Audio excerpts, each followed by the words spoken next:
this word that we say all the time that I think very few of us have the same definition for. But help me understand what equity is and means. Let's look at what Merriam-Webster dictionary, which is probably the most utilized dictionary that we have, right? Okay. That equity as a noun means it's justice according to natural law or right specifically, freedom from bias or favoritism. Equity is not a selfish term. That's why people are starting to hate it so much. We want equity to apply to us specifically, to apply to one person, to apply to my single story view. When honestly, equity only works when we take my story and weave it with your story and weave it with the next story and look at it from its totality. And so the reason why we've come to hate that word equity is because we got people on the other side who have taken it and weaponized it, who wanted to go back to a single story view. And it just doesn't work like that. Well, good morning, Lacey. Thank you so much for joining our show today. We appreciate it. Thank you for having me. Yeah, you're such a bright light in looking at prep for this show. You have such a wonderful presence in your delivery. So when you give speeches, when you're out there, I just feel positive. when I watch you, I just feel like something's good in the world. And you know what? That's interesting because with a lot of equity talk in education, it gets to be very awfulizing. Yeah. And kind of depressing after a while. And you hear the problem, but you don't hear much of the solution. So watching you is just this rare kind of form. You're like a black belt in positivity. So I appreciate it. I have never heard that title and I receive it. Thank you. You will take it. And, it's a good place to start because I want more people like you in the world. And I want more people who have gotten over like there were things that were in your path that could have been obstacles. There were systemic things in your way for you, your family, your mom, your grandparents that could have been a problem. And somehow here you are. You're like this example of what could be. So I would love to start with what went well for you. Like, what do you attribute this person I'm looking at right now when I'm looking at you at this moment? Mm-hmm. What's the recipe for this person from your life and your background? Well, listen, I'm so appreciative of those accolades and thank you for affirming, I would say, my purpose and my place by saying that. Because I don't wake up every morning like, ooh, I'm about to be a cheerleader for the world. Let's go. Like that is not something I wake up every morning thinking. I think what contributed, honestly, I've been thinking about this lately, in talking to like other particularly women of color in leadership, because I feel like that's really being magnified now, just because where we are in this nation and our political process. And I think what went right for me is that, let me say that my triumph through trauma and trials is what I was taught very early on to count on. Right? I was taught to count on there will be trials. You were born into a population of people who have inherited trauma in their DNA, but you have to trust in your spiritual grounding to know that all of those things actually build towards your triumphs. Like I got taught that very early on by my father, by my mom, certainly by my grandparents. I was lucky to have a few educators in my path that also kind of pointed me in that direction. But I would say my dad in particular, he was a consistently recovering from drugs and alcohol. And I got an opportunity to be in both moments when he was going through his trials and when he had his triumphs, right? I got to witness my mother go from being high school educated to being a wife of a business owner to being a divorcee with 2 kids with that same high school diploma, who was only told at best she could be a beautician. I watched her move through her trauma and her trials. trials, and triumph in being the first person to integrate a Hewlett Packard office in Akron, Ohio, to, starting small businesses, so I got to witness that as a kid and got fed into that. And so that plays a big role, honestly. And you got that message loud and clear at home, it sounds like. Were there other sources in your life? You get it at home. You had lessons with your family members.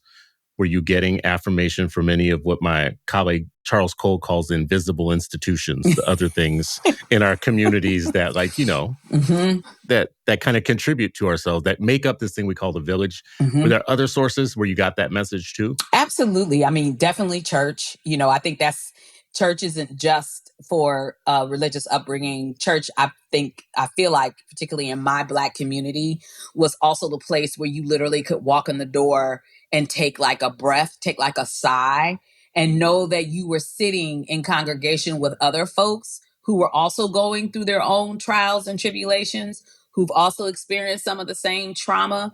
And you were able to take that breath together. And the elders in the church were always the ones that were like, "Come on now, baby. Like, you can do this. Like, you don't you let you let that devil take you down like that." Like,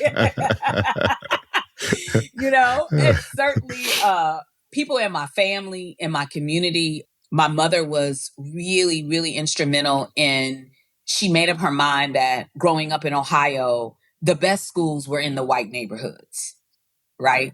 But the best lessons were in the neighborhoods of the Black folks.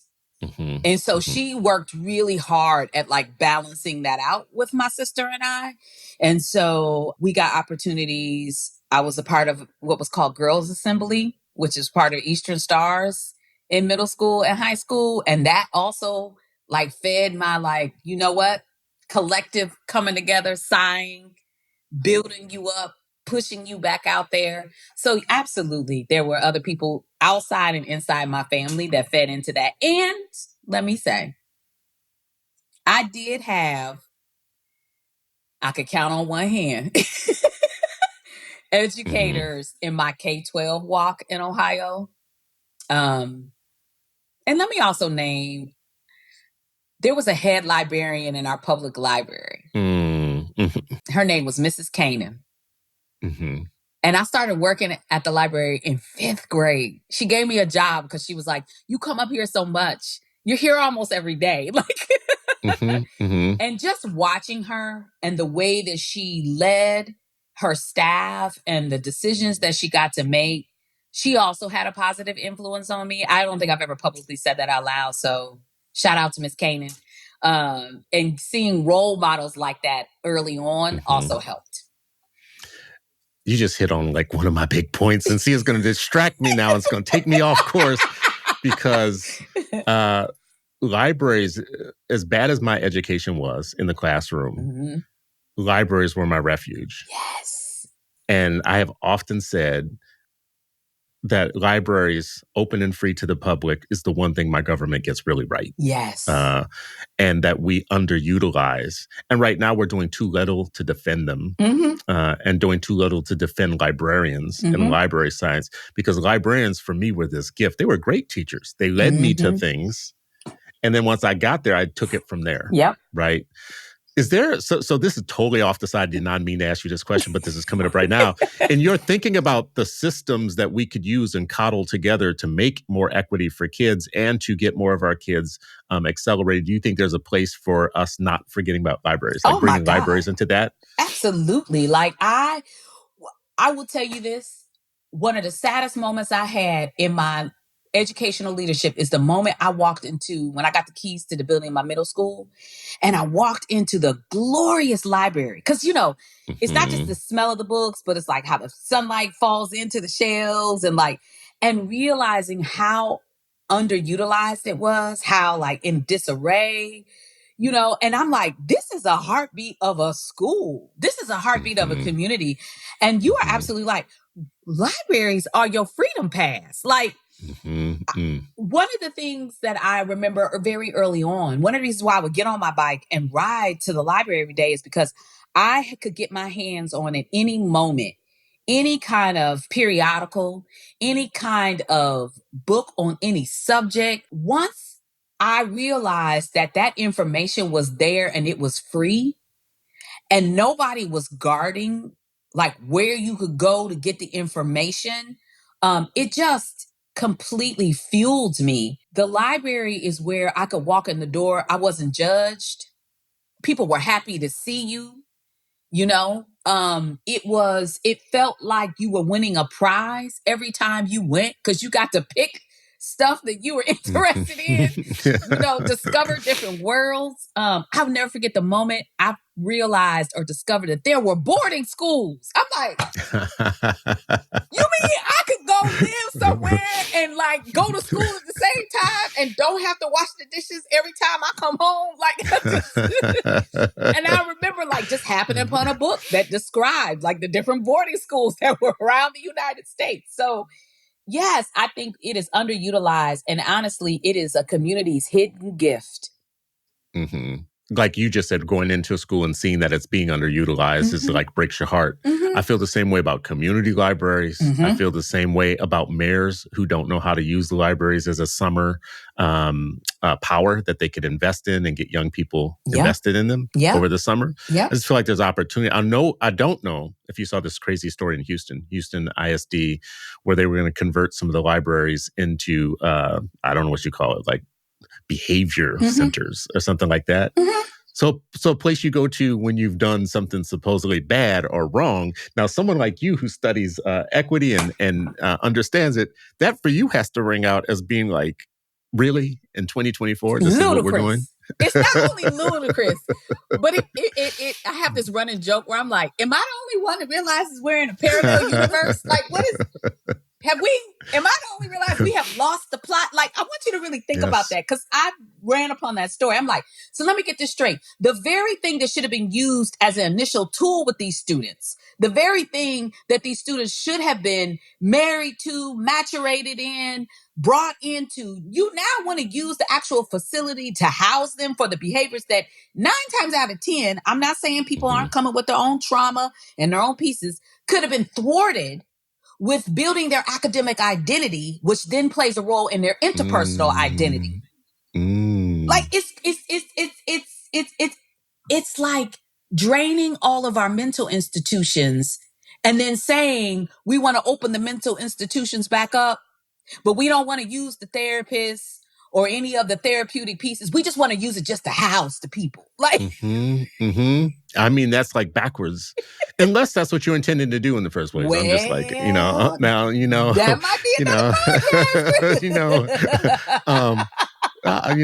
I don't put it past. Let's just put it this way: I'm old enough to be cynical about a lot of things. Yeah. But you just said 2 things I want to know more about. So one of them is your academic identity and your interpersonal identity. I need to know more about this. I need to know more about your academic identity and the formation of your academic identity and your interpersonal identity. I need to know that just as a parent. Yes. To be very real with you.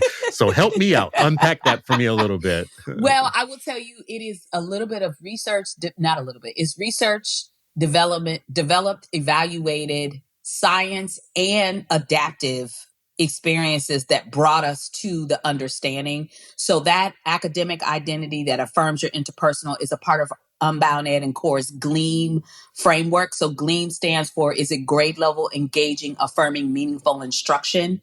Our hypothesis is that we believe that when we center high quality instructional materials and we have garnered our educators, our practitioners with our GLEAM framework, that students are placed in an environment where high quality instruction, teaching, and learning is going on. And so that affirming of an academic identity plays a huge role into who you are interpersonally. I say this all the time. You could be born with just the intuitive nature to be an extrovert, have an extrovert personality. You could be bubbly, you could be funny, you could be life of the party, right? But if you don't have the literary skills, to read your daily newspaper or to read a text message or to stand up and read a poem out loud, all of that is for naught. You can only fake it so long till you make it. And when you go home and you're sitting by yourself in the dark, That not having that academic identity as a reader plays a role in how you see yourself and how you believe the world sees you. And so people underestimate, and we're also, here comes part of my conspiracy theory, we're also placed underneath the advise that not having an academic identity in these United States doesn't play a role in how you become successful. That is a lie, as my grandma used to say, from the pit of hell. I'm a big hip hop head. I don't believe you have to have formal education, meaning collegiate education, to be successful. I do believe you have to know how to read, write, and think mathematically. Curtis Jackson, aka 50 Cent, not only came onto the scene as a prolific rapper, right? But you knew that Curtis Jackson had the ability to read, write, and think mathematically from his previous profession into the profession that launched him, and now into his entrepreneurship.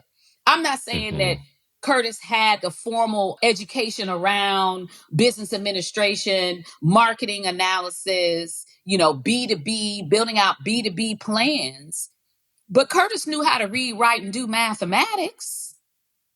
Yeah, and he's a great example. I'm glad you bring that up, because he had innate intelligence that went undiscovered. Exactly.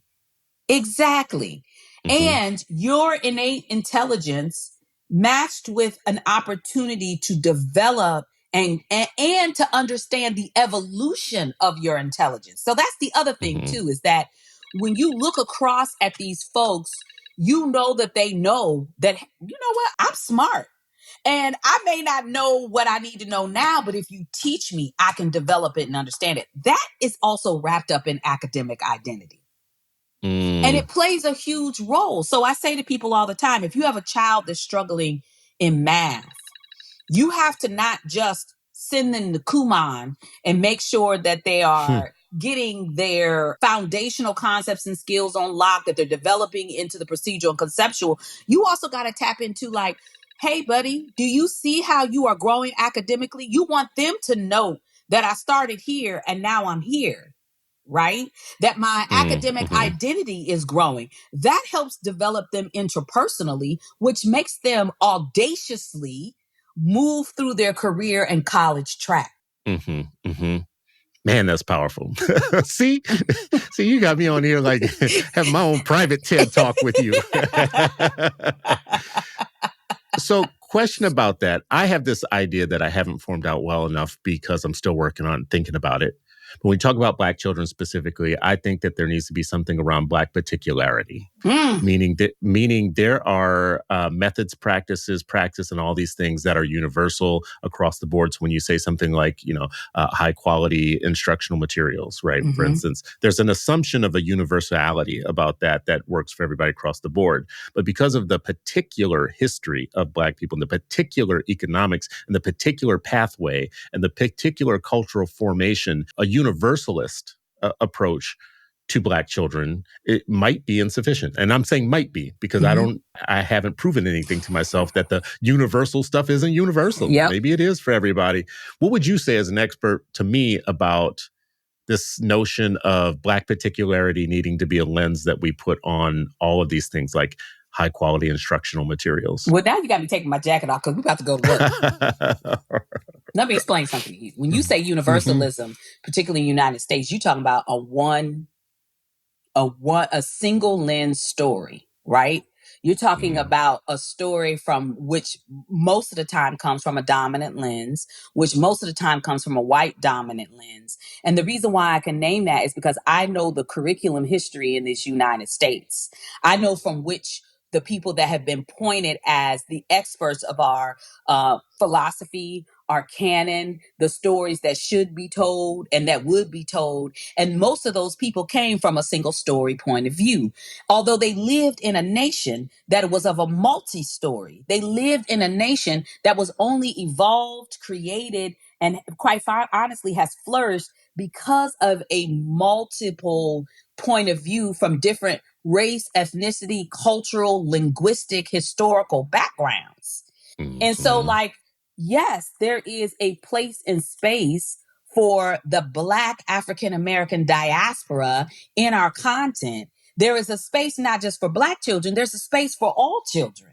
Because that Black African diaspora view plays a role in who we are and where we are today in these United States. It plays a role in our evolution, our innovation, the being rooted as a leader amongst nations. And so to leave that out actually plays a role in the development of people's interpersonal identities. It fools you into thinking there only is a single view. Which we now know where we are now in the 21st century and beyond actually displaces you. It actually misguides you.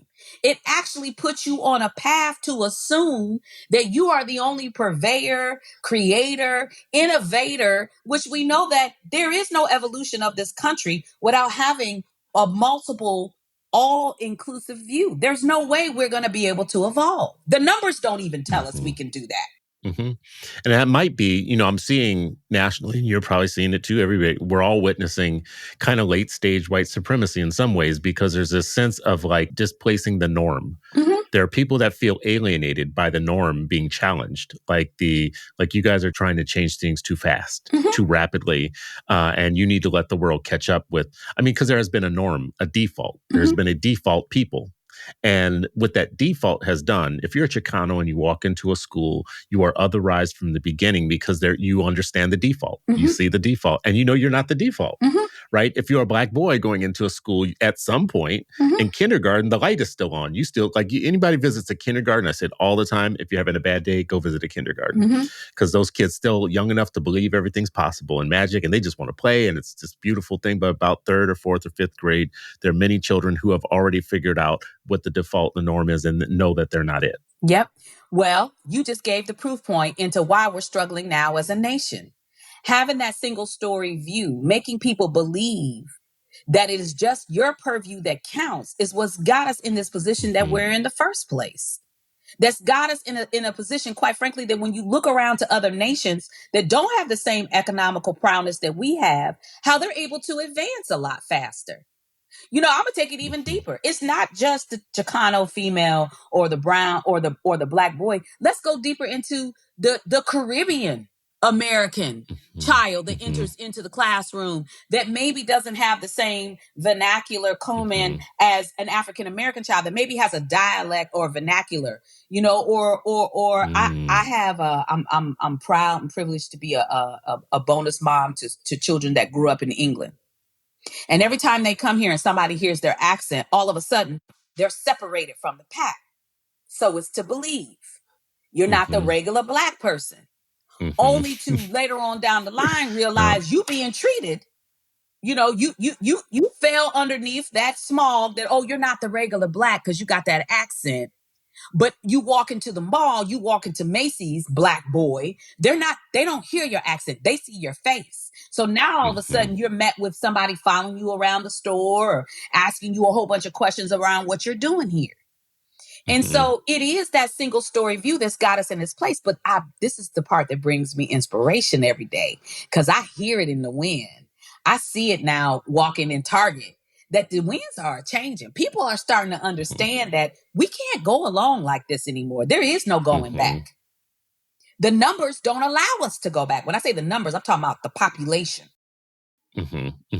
Right? The changes, what we used to call the browning of America, which is, we probably need a better term than that. Because I think it's more like calico, or more like, the caliconization or something. I'm going to develop a whole book around this. You're going to see me on TV soon.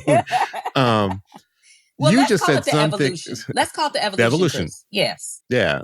Because I think, we do have multiracial families that are fastly growing. We are going to experience something that's beyond Black and white, that is going to confront us with a lot of complexity. And that brings me to my favorite term to hate, which is equity, with the hopes that you can help me explain what it is and means, because the example that you just gave, it gets more complex than Black and white. And some of us, I've had a long-term focus on Black children, what we do for Black children and what we don't do for them. And you just gave, Pan-Africanism concerns, and there are going to be kids that have very blended families and different types of things going on, and many of them don't have equity, meaning they don't have an official stake in the system right now that understands them, studies them even in the right way. I mean, multiracial kids are definitely understudied. Do they have higher rates of suicide? We don't know because we don't study them. You see that 2 or more races box at the end of a thing, you're going to see more of those. As time goes on, you're going to see more of those. And I'm going to wonder what's going to be the new equity concerns from them. So anyways, that's a long-winded way of getting to help me understand this word that we say all the time that I think very few of us have the same definition for. Okay. And it's like nailing Jell-O to the wall. So help me understand what equity is and means. Yeah. So I love to start this way. Let's look at what Merriam-Webster dictionary, which is probably the most utilized dictionary that we have, right? Okay. Merriam-Webster tells us we always got to start with the data, right? Okay. That equity as a noun means it's justice according to natural law or right specifically, freedom from bias or favoritism. Freedom from bias or favoritism. The reason why you've grown to hate the word equity is because the word equity has been bastardized. It's been stretched too far.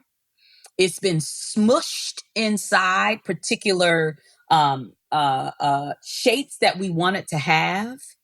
No one takes time out to go back to what its original form, what the original definition is. No one takes that definition and juxtaposes it against our very foundational principles and the folks that created those principles in these United States. Freedom from bias or favoritism. When you look at the onset, the beginning of these United States, that freedom from bias or favoritism, let's start with bias first. Like, we all know the history of why the folks came over here and colonized the United States. We all know the history of them wanting to have freedom of religion. We all know the history of them also wanting freedom from not social economic status, right? Wanting to be able to have the ability to grow their own financial ability and stability. The freedom from bias of what they believed in and who they were. And in wanting that so much, happening upon a land that was already inhabited, not taking into consideration who they were, what they experienced, what they believed, but just having the single story view of why we needed to come here and colonize these United States starts to tell you that the moment of equity began to change. Equity is not a selfish term. That's why people are starting to hate it so much. We want equity to apply to us specifically, to apply to one person, to apply to my single story view. When honestly, equity only works when we take my story and weave it with your story and weave it with the next story and look at it from its totality. And so the reason why we've come to hate that word equity is because we got people on the other side who have taken it and weaponized it, who wanted to go back to a single story view. And it just doesn't work like that. In order for there to be freedom, that means it has to apply across the board to everybody. And so equity to me is around us understanding our historical, I call it our legacies, how they play a role in our lenses, the way we see ourselves, the way we see each other, the way we see the world. And then taking those legacies and lenses and saying, looking at that definition and identifying where those gaps are between that, identifying where our selfish needs come in and out, and understanding the policies and practices that were created in between those gaps.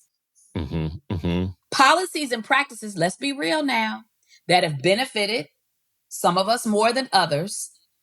Policies and practices that some of us have been able to manipulate, whether through social economic status, whether through connections to certain communities, whether through being placed closer to the white affinity circle, right? I talk about that in Justice Seekers, right? Listen, I can code switch with the best of them. Because my mother taught me how to be close to that white affinity circle. She gave me the attributes for that.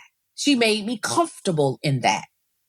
Mm-hmm. And I carried that assumption that if I did that for other children of color, that they too could win, only to have to realize that that's the wrong power play.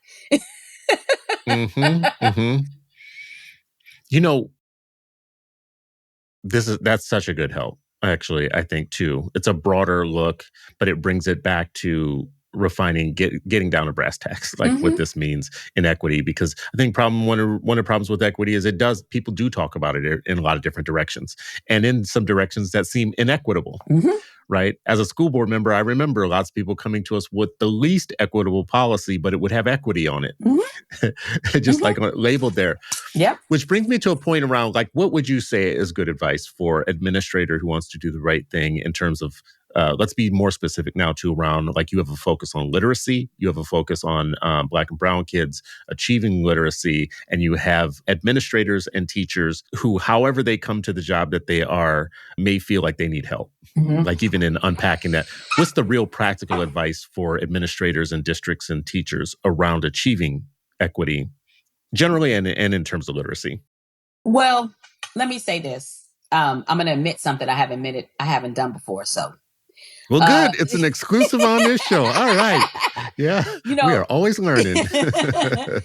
Yes, there has been a focus on literacy on brown and Black children. I will tell you that part of the focus is actually literacy, math, and science. Part of the reason why you hear me talk about literacy so resoundingly is because I was able to face the hard fact and the embarrassing moments of not being able to read the first time around. I had the support of my family and friends growing up, and certainly built the academic identity that I was a reader, that I was literate, which is how I found my way to the library. It took years, Chris, years. I would say probably in the last 5 to 6 years for me to say out loud that I struggle with numeracy, with mathematics. That I was diagnosed with dyscalculia when I was in college. I never got out of algebra in high school. I never took a calculus class. I never took geometry. I didn't even know I had a mathematical identity until my sophomore year of college. And so the focus, yes, seems justice seekers. Y'all hear the story about me and literacy, but honestly, if I had the guts at the time, I would have wrote the story about me and math. And so I want to name that literacy, math, brown and Black students, even our white students, having equitable education really is all on the table. And for leaders and for practitioners, the place to start is with self. And what I mean by that is, there is an intentionality around our teaching core minimizing and dying out. There is an intentionality around us struggling finding educational leaders. And I believe that intentionality has to do with the way that we view this profession in these United States, and the expectations and the value placed on the development of those professionals, and the value that we place on making sure that all educators, whether you're a practitioner in a kindergarten classroom or a superintendent, are guarded with the essential pieces in their knapsack. To be a superintendent doesn't mean you have to be a math teacher expert, or that you even have to have had the experience of teaching a kindergarten the foundational concepts and skills around literacy. But what it does mean is that you should have some research development theories and practices in your lexicon, that too many leaders had to be informed around the science of reading. Too many leaders had to be told that in order for your students to develop, to go beyond the roteness of mathematics and to understand the concepts, that they will need mathematical identities, and that you should be hiring folks that also have healthy mathematical identities. And so how do we want to fix this? How do we want to make this a more equitable education? We have to start with the people that are asked to stand up every single day in front of students and to develop them into the citizens. Marva Collins used to call it citizens of the world. And so the piece of the puzzle starts with us educating and ensuring that this profession is always evolving, and that we're equipping them with the right theories and practices that are needed for 21st century and beyond. There's so much to pull on in there. Like my first kind of spark out of listening to you say that is around there's multiple literacies. So we say literacy as if it's one thing, but then you think about math as a literacy, Exactly. right? Like numeracy is a literacy. And then you mentioned that third one, science. I've been saying this a lot lately. We talk a lot about reading, we talk a lot about math, and we have that third test that America does so poorly on, which is science. Yeah. When you look at the science scores are abysmal across the board for everybody. And I think as good citizens in the world, we need some of those scientific skills to be able to weed through the information that we're getting. Yes. And, we're supposed to be voting. We're out here voting without a scientific mindset. That's kind of a problem for me. But let me back up. What are we going to do about this math thing then? Like, I hear this talked about so little. And, from a Black perspective, I feel like we're overstudied for reading, but we're understudied, I think, in some ways for math. Yep. Help me understand that one. Well, let me say this. The conclusion of the reading wars actually set us on the path for building out our math literacy. And what I mean by that is that we finally came to terms that you don't magically learn how to read. We've had an opportunity to study how your brain actually develops that reading center. And in that studying of the brain, we happen upon the information that says that, you're not born with your letterbox, but you actually are born with the innate ability for mathematical thinking. When you are placed in an environment where you are fed foundational concepts and skills, that numeracy portion of your brain begins to grow and develop. That numeracy and mathematical literacy actually helps with your actual reading literacy. Like one actually helps with the other. And when I say that the conclusion of the reading wars help form that pathway is that, well, we now have evidence and states now have evidence that when they built the understanding of how one learns to read with their practitioners, when they armed them with the researched evidence, developed base, high quality instructional materials, that they begin to see the changes and the shifts in our literacy proficiency. And what I say is that's the same pathway for mathematics. We have to place our educators on a pathway where we're getting them to understand this is how you develop your mathematical literacy. It's not by happenstance. When you have a child that comes into your classroom as a second grade teacher and you're like, wow, Jerome, he's just a math person. No, Jerome got early onset to mathematical foundational concepts and skills. Jerome's mathematical literacy got developed early either by happenstance or on purpose. And if you have students that didn't come in on the same level as Jerome, now you got to start to ask yourself, well, what are their missing prerequisites for mathematical foundational concepts and skills? These are the same questions we had to ask of literacy. So the answer to that is going back to what I originally said. We have to build up our educators and our leaders' understanding of numeracy, of understanding procedural versus conceptual, of understanding abstract, concrete, and representational frameworks that need to be utilized in order to develop our mathematical thinking. Well, why ask you, do you think there's a gap between research and practice? Absolutely. Like, is there what's the bridge to that? I'm not, but I'm just saying, if I'm an educator in a classroom every day, I practice every day. And I hear theories, the researchers are like, yeah, but we study every day. We studying things. But between those two things, like, okay, how are we going to figure out the delivery system for that to make it to the classroom? Yeah. Is there a bridge you think of? There is a bridge. And I can say that I know that there's a bridge because as an educator myself, I didn't realize that there was such a gap or a missing plank in the bridge until I got to this side. Like, I didn't realize that. So when I think about reading and writers workshop, because I talk a lot about that in the book. I said that on the podcast, Sold a Story. When I think about when I first got introduced to reading and writers workshop, somebody passed me Lucy Calkins' book. I didn't read it. I didn't read it the first time around. They explained the reading and writers workshop. I never asked. It never popped in my head to say, really, what's the theory behind this? Tell me who was this actually practiced on? What communities? Where's the proof that it actually works? You know the reason why I gravitated towards it is because it fed an actual gap that no one realized, that as a new educator I was coming in with. How in the world are you supposed to teach kids how to read? Okay, you say I have 180 minutes and I got these books over here and I got this lesson plan, but actually, how does this whole machine work? How many minutes do I spend on whole class? How many minutes do I spend on small group? Where am I supposed to do with the students that are struggling in the small group? And what Readers and Writers Workshop did was it filled in those gaps. But I never stopped to ask about the research evidence, because as an educator, you're not taught to do that, unlike a physician.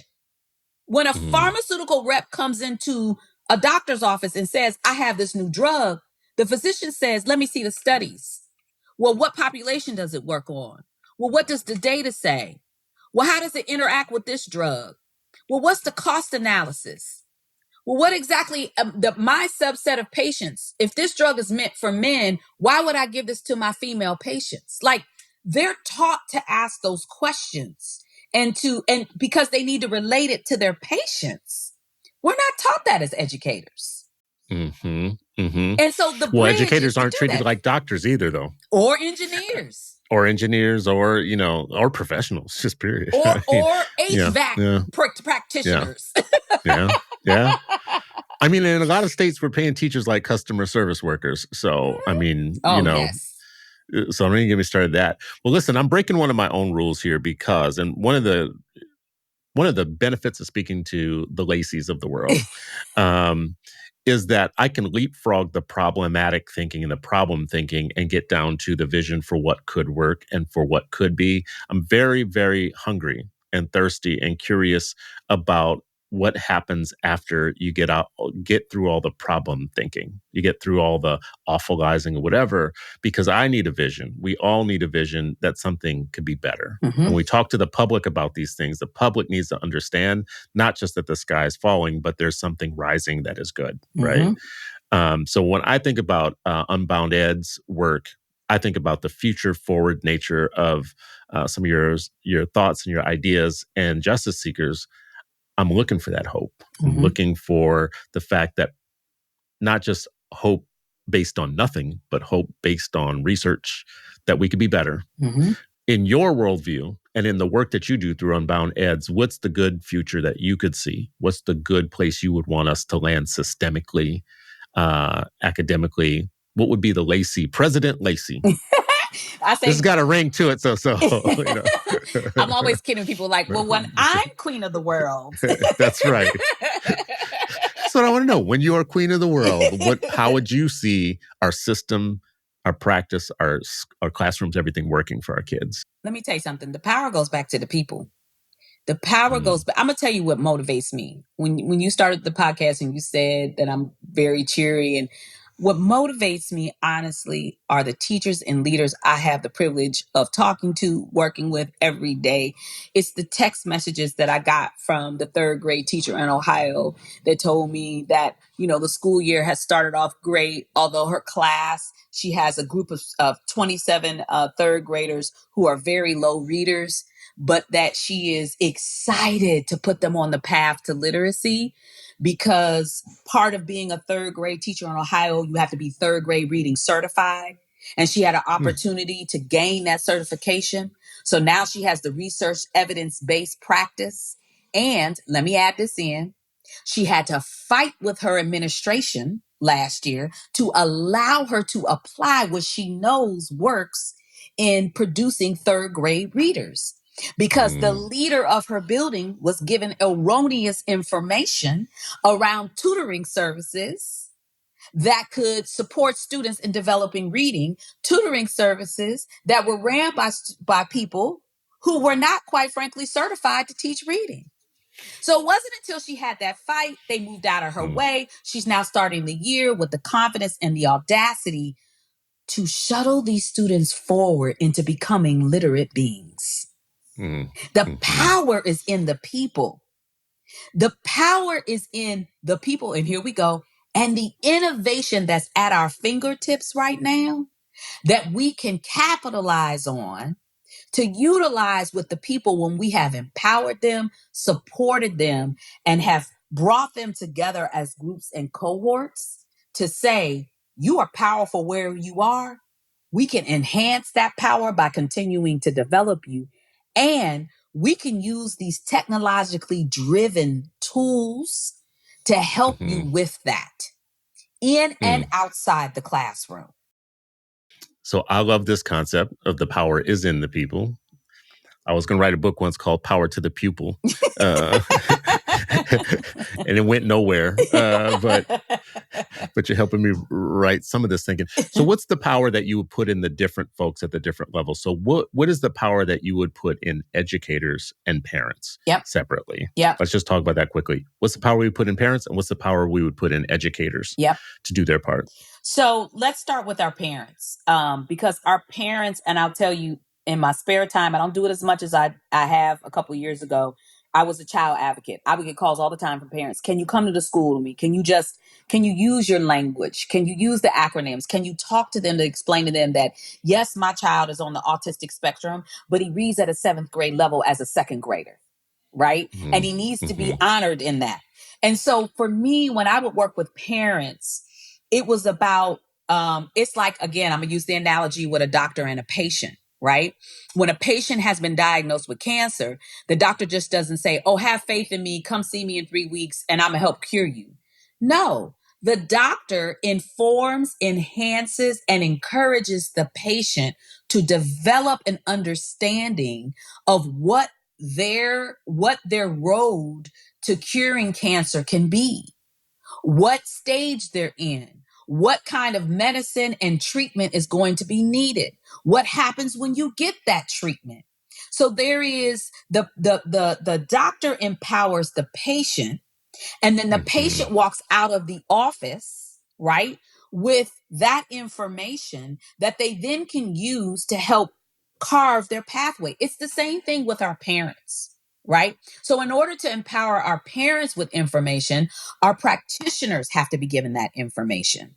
Our practitioners have to be given the opportunity of utilizing that and utilizing the information, the skill set, of watching it flourish, of making the mistakes and correcting it, and then informing their parents. It's a communal piece. The parents Mm-hmm. have to also Mm-hmm. say to the teacher, hey, you know what? I'm noticing at home she's doing A, B, C, and D. I'm noticing that she's coming back way more confident. Or I'm noticing that there's an apprehension when she sits down to do her timetables. So there has to be a relationship that's developed and an onset of trust. There's an automaticity of trust that has to happen. Look at you with these words. Automaticity. Wait, what? What are you trying to do here, Lacey? Oh my I'm God. trying to get people to go back to the library. As or Yes, what she yes. say? You elevating me. You are elevating me. I asked that question, I think, maybe the wrong way because, when we think about what's the power we put in teachers, I definitely think that teachers need to be better prepared, better trained, better supported, better grown, better cared for. Mm-hmm. We got to add all these words because some of this sounds punitive to a teacher. Mm-hmm. It's like being well prepared isn't an indictment on you, whether or not you are, because there's a system that's paid to prepare you. Mm-hmm. And there's some things they're supposed to figure out before you get there that they didn't. Yes. So it's not an indictment. It's not punishment. And then once you are in the role, support, care, and growth. Those are things that I think are necessary for a teacher. You can't be punitive about it because we appreciate you as a person and as people. And we have to do our best to make sure that one, you're doing Yes. well and when you're not, and that we have a way to help you when you're not doing so well. But I asked the question the wrong way because of where you went. Now that I think about it, I was thinking separately, what's the power we put into a teacher and a parent? But this homeschool relationship is such a powerful thing in itself that's understudied and underfixed. I don't know if that's a good word. It's neglected. It's Yes. neglected as a powerful piece of what could go well for children. Yes. Do you have any answers to school districts and teachers and others that struggle with this, and parents that struggle with this homeschool relationship? Yes. There is a multitude of distrust that is happening right now because we're living in a nation where we distrust first and then verify, Mm. right? And Hmm. because of that, and there's a lot of reasons for that, because of that, unfortunately, I hear this all the time from educators. I heard this just last week. The schoolhouse now becomes the grounds of, rather than curing that distrust, flourishing it. Not intentionally. Not intentionally. So you just said something a few minutes ago about like not wanting having this negative connotation. First of all, let me explain something to you about educators. I always say this all the time. They're not magical beings, but oh my goodness, do they have the tenacity, the fortitude to get up every day and go into their schoolhouse, regardless of how they've been equipped, and push forward. There are educators out there that don't have the support, that go seek the support themselves, right? Mm-hmm. There are Mm-hmm. educators out there that have formed community groups to help support one another. So you're absolutely right. The audacity that they get up every day with, regardless of what they've been handed, and they go at it anyway, should be enough to make a parent walk in the building and say, you know what, I may not have agreed with that homework that you gave, but I at least want to thank you for being a Mm-hmm. constant in my kid's life. Now, here's where the relationship starts to build, right? I just said this to somebody earlier. It takes 30 days for you to show up as who you are, right? It takes 60 days to analyze who you are amongst the other folks you are encountering with. It takes 90 days to even start to grow some form of trust with those people. It takes 120 days for you to recognize where your role is in that community and how that trust is actually flourishing that role that you're in, right? You have to build the relationship. So what if we started school not just with back to school night, not just with come meet the teacher? What if we started school with the intention of developing those relationships through the 30, 60, 90, 120 days? What if we invited our parents and communities in prior to school beginning, like the way we do our educators, to get to know us, to get to know us beyond just the I'm your child's third grade teacher, but I'm also someone that has a crochet club, or I sing choir, or, oh, you like to bake? I like to bake. What if we had some sort of meetup for our community members? Because you named it, they're community members that push into those schools that don't even have children in those schools, but understands the power of that school and how it can either be to the demise or to the flourish of that community. So what if we started school with that? And not on the offense or defense, but from a community-based point of view. Understanding that we all come from different backgrounds, we all have different beliefs, but we have one goal in mind. And that's to develop this population of youth into our next community leaders and builders. So it is about switching that. And then I have to say this for our teachers. Parents, listen. Because I hear some things myself, so Listen. I can tell you right now, there's a lot to be said to parents. What I don't understand is that why all of a sudden there are different rules that are being applied to this profession. In every profession, you have the good, the bad, and the indifferent. And I would never make the assumption that your child is not going to meet that in their educational walk. That is called life. In life, you meet the good, the bad, and the indifferent. It's what you learn from those experiences. It's the social skills that you build. So why not enter into our buildings with the positive presuppositions that people are here for the good? They may not know everything. They may not be equipped. And in those moments where I'm trying to decide if you are the bad or indifferent, that I come in from a curiosity level instead of accusatory level. That I come in that I've made the decision to place my child the majority of the hours that my child spends awake in your presence. And so because of that, let me come in from a curiosity point of view. Now, that's not to say that when the bad and indifferent shows up, that you shouldn't name it, claim it, and want to do something about it.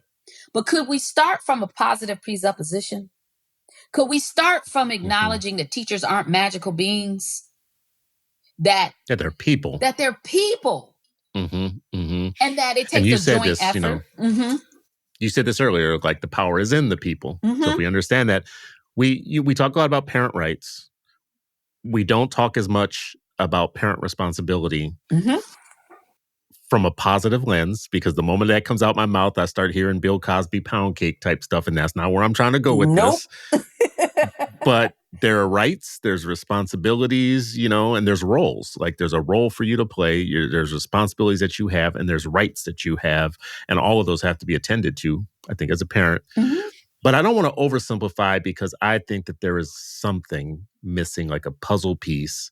Teachers are so busy right now maintaining themselves and their mental health to get lesson plans done, to get things graded, to get stuff in, to meet standards here or there. They've got a person breathing down their back about different things. And then it feels like what's left in terms of emotional energy to be doing home visits and to do too much.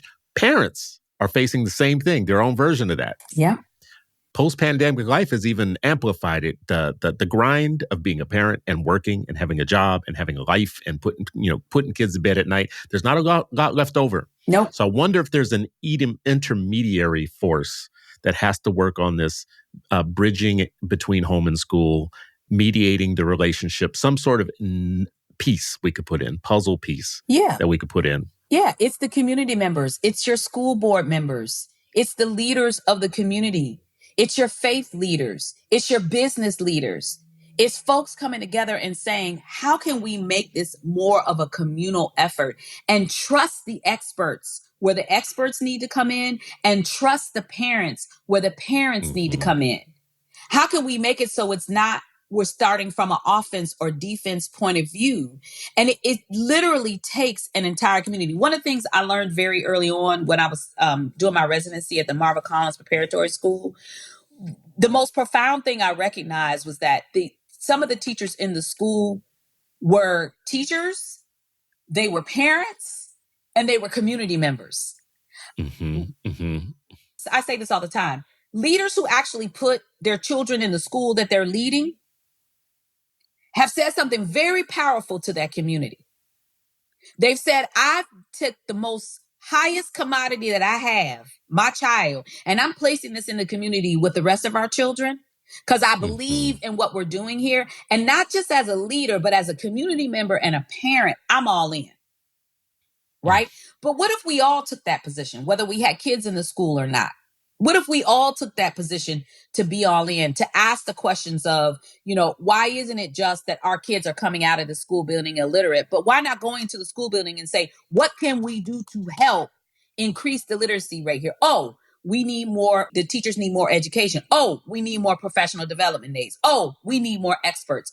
Oh, we need more business leaders to come in and support this. That is the missing puzzle piece, is that even prior to COVID, we were asking schools to do that by themselves and just coming in to critique them instead of coming in from a curiosity lens and asking the what's, the whys, and the hows. Ooh. This has got to be a speech. You got to do this one. You got to turn that one into as the kids say, bars,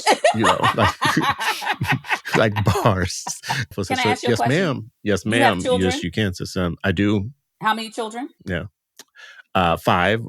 As a family, we have 5. We have one each that we brought to our marriage, and we have 3. So we have a total of 5. 2 grown and launched who refused to give me grandchildren, and then 3 ones still in the house. Okay, and the 3 ones that are still in the house, what's their grade level? So they are 13, 15, and 17. Okay. Have you gone to back to school night? I don't know that we have the back to school nights that we used to have. Okay. Like some things have changed, but there's things that happen at the school. Okay. So you've met the teachers. My wife is the director of Homeland Affairs, and she has met, not only has she met the teachers, she engages with them back and forth because, we have stuff come up. Yep. So she's she's in contact with them. She's very respectful, and she's talked to the assistant principal, the principal, and the counselors. Yep. In the schools, yeah. It's a management product, though. It's a management. I just had to be very honest with you. Yeah. It's a middle class management process, and I don't know that everybody has time to do what my wife does. Yep. No, they don't. I will tell you that. My mom, as a single parent, did not. Absolutely. And she would tell the story that she would meet my teacher. She would see my teachers at happy hour. She was like, "That's how I would catch up with." That's how I would catch up with your teachers. They would be at the same happy hour as me. But that's great. I want to offer something if somebody hasn't offered it, and they may have, and you may already do this. There are listeners out there that may already do this. One of the most powerful questions I've ever been told to ask, to rely on from human to human. It starts with a simple, how can I make your day better? It can be morphed into, how can I make this school year start off with a success? It could be, how can I make our relationship more solid? And that's not just parent to teacher, that's teacher to parent, that's leader to teacher.